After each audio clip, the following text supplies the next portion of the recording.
good morning, tanghali man or gabi. Kung mapapanood nyo to, ituturo ko sa inyo kung paano alisin yung oil change indicator ng ating Honda Click version 3. At the same time, tuturo ko kung ano yung adjustment ng kilometer bago magpakita ulit yung oil change indicator.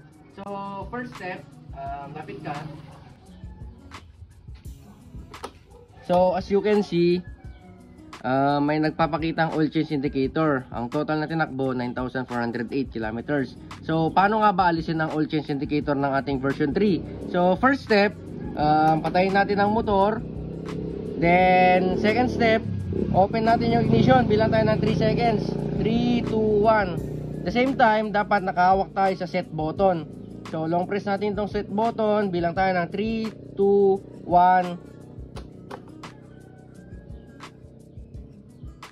So, yan mga boss.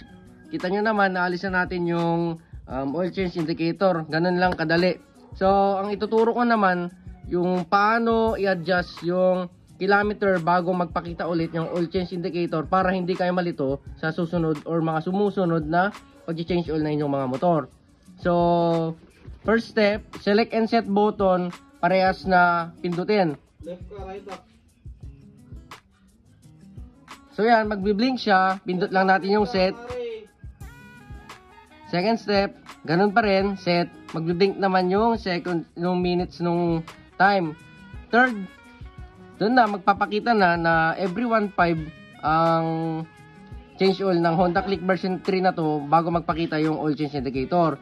So, isi-set natin siya, magbi-blink yan, parehas yung oil change saka yung kilometer. So, kung gusto mo mag-change ng 2.5, 3K, 3.5, 4,000, 4.5, 5,000, or 5.5, 6,000, hindi applicable yung 4.5, 5,000 pataas. Ang susundin lang natin based sa manual is 3,000, or kung usually daily drive yung motor mo, set mo na lang yung 1.5. So, yan.